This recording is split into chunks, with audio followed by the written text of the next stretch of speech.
Hey guys, it's HMK once again with a brand new series, something I like to call hectic words of wisdom or hectic PSAs, public service announcement, something, I don't fucking know. Basically, it's a series where I try to let you people, my subscribers, or whoever who wants to watch this video, something about, being good as a human or anything like that when it comes to the conventions or video games or like anything related to gaming. The reason why I wanted to start this series is because I've seen a lot of things in my life, of course with the channel, what I've done, how I play games with other people, when I go to conventions or stuff like that, and I feel that I should give my take, or I should give you guys some, words of advice or wisdom, not trying to toot my own horn or anything like that, but it's these experiences that I've gone through that I've tried to share these things with you. Yeah, I'm kind of on the hinge of I'm naming this thing, so I'm just going to leave it without a name for now. I'm just going to put it under a playlist or something like that. I don't know, it's just, I don't really know. You can guys leave name ideas in the comment section below. So this first episode is going to be about being a good sport when it comes to games or fighting games or just anything competitive wise or anything you want to do with your friends, or not even your friends, random people. And where has this episode getting spurred off? Well, for each episode I'm going to be talking about an experience I had which leads into my topic of what I'm talking about. And not too long ago I was on Super Smash Brothers for Wii U playing around on For Glory. Of course you guys don't really know because For Glory I can't really match up with any of you guys or anything like that. But I have an account in For Glory called HMK Lab, which I use to test out characters that I really want to main and test out, and right now I'm trying to test out Roy, Ryu, and that's why they're in the lab, the HMK lab. So I'm just playing for Roy in lab, playing around, losing matches because I'm gonna lose. It's something I'm playing around with characters. So I go against this one guy, and his name is automatically Get Wrecked, which really rubs me the wrong way because that's your name, really, whatever. So he used Ryu, I used Roy. I beat him the first match, and he puts in this little thing on his name saying, "Oh, not bad." The way you try to communicate, since Nintendo doesn't have any voice communication on Smash when it comes to playing the game or choosing a character. So he puts "not bad" as his name, as his tag over his character or whatever, just to try and communicate with me. Not bad. I'm like, okay, whatever. He says not bad. Still has the name Get Wrecked though. We go into the next match, and he basically two-stocks me. He's still Ryu, I'm Roy. I'm playing around in the lab and stuff like that. And my name is HMK Lab. I mean, if anyone's in the Smash community that much would know what the lab is, but I'm not holding that against him. So after he beats me, he decides to put where he said not bad to "you suck," and I'm like, whatever. So I play against him, I lose again, and then again he puts "you suck," and I'm like, please Ryu, let me try Ryu against him. Still in the lab, play lab. I use Ryu. He beats me again, and he's like, "You really suck. You Riley, RLY suck." So then I'm like, okay, you know what? Fuck this kid. So I switch HMK Lab to HMK, and I choose Shulk. And in literally under a minute, under 40%, he only landed 3 hits on me. I two-stocked the shit out of him. If you guys need to see what I'm talking about, here's the video.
So after I bop this kid, I go back to the lobby and he's nowhere to be found. He just leaves. You know.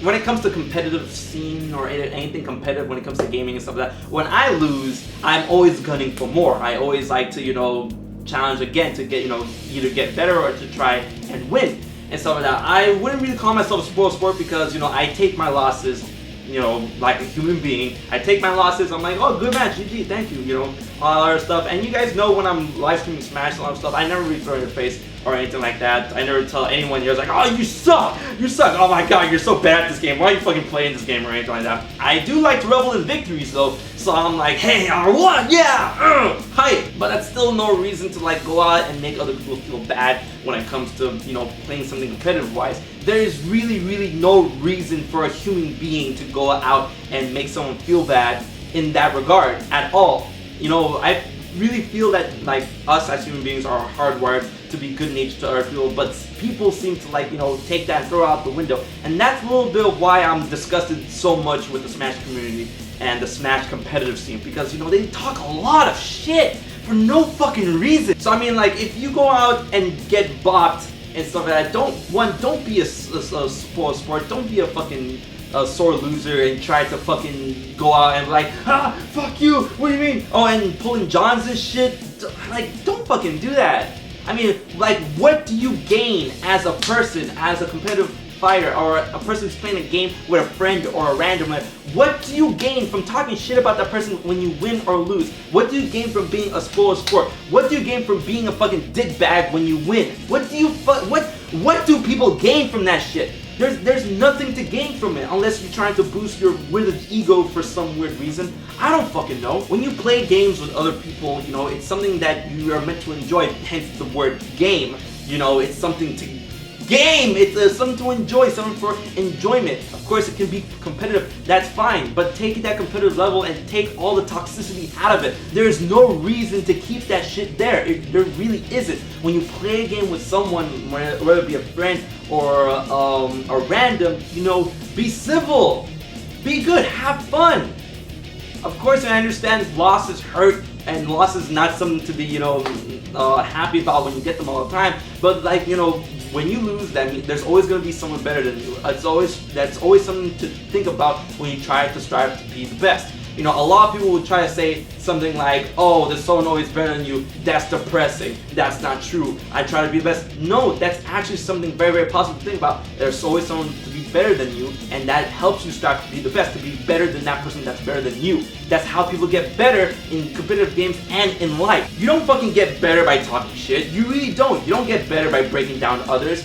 Why does people have the need to try and make themselves seem big by breaking others down when it comes to the competitive games? You know, you start to get better and build yourself to be better. You build yourself to be better by building yourself up, but not by breaking others down. You know, that doesn't make any sense. That's a very backwards way of thinking when it comes to playing games. In general, competitive or not. Now, I know a lot of detractors are going to try and come on this video and say how you don't talk shit to people who talk shit to me on videos or channels or fucking video games or anything like that. Hey, I'm never one to fucking fire first shots. I'm not that person. Why would I be that person? If I see a video like that, what inkling, what do I have to gain from starting shit with other people? Nothing. You know, I don't have nothing. Every time when you see me talking shit, it's always because someone starts shit with me. And I'm not gonna fucking take shit from no one. I just don't. Everyone seems like, oh, you're a YouTuber. Oh, you're better at the game. Oh, why are you, you know, doing this? The fuck? We're all human beings. We're all equal on this earth. How the fuck does that make any sense? Where it's like, oh, you're supposed to be better than this. The fuck I am. You think I'm better than this because you're trying to put me up here when I'm really here and here when it comes to a person talking shit with me. Alright? Oh, he's below you or he's above you. Fuck all that nonsense to me, honestly. I'm not talking just about Super Smash Bros. Scene, but like the Super Smash Bros. Scene is very toxic for, like, I don't understand why it needs to be this toxic. It's like almost as toxic as that's the Pokemon competitive scene, and that shit is toxic as fuck. And I don't know why, because like Pokemon and Smash were built intentively for enjoyment. Master Sakurai even said that this game was built to have fun with your friends, 4-player. That's why it was built as a 4-player game. That's why there's items. That's why the stages are not all Final D and shit. It's meant to have fun. But of course, you know, if a game evolves to be competitive, more power to it. But that's no reason to get fucking toxic about that shit. I mean, that's kind of the same thing that happened with Pokemon after Gold and Silver, because that shit just went deep as fuck. But I mean, like, of course, I'm not saying that, you know, toxicity will never end when it comes to competitive scenes or certain communities or stuff. Like, you know, there will always be that person that, you know, takes the toxic shit and just throws it in there. There'll always be that person.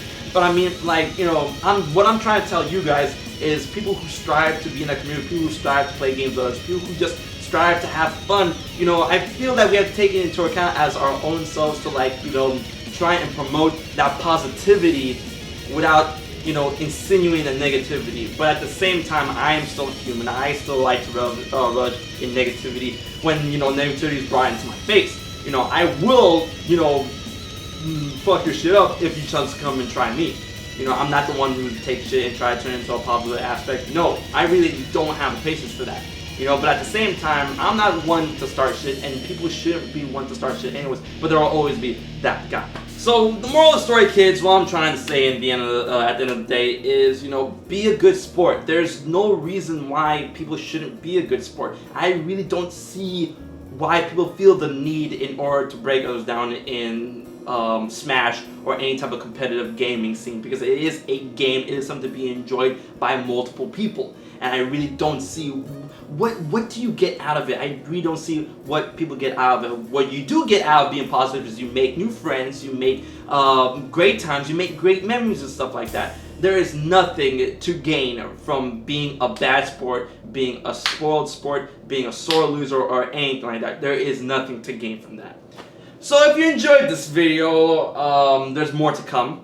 I have a lot of things to say when it comes to regards like that. The next episode is probably going to be some connected to how I handle conventions or anything like that. But I hope you enjoyed this video, and if you did, please share, favorite, like, and all of that good jazz. And until the hectic PSA or hectic words of wisdom, I still don't know what I'm going to name this shit. I've been HMK, and I'll check you guys later.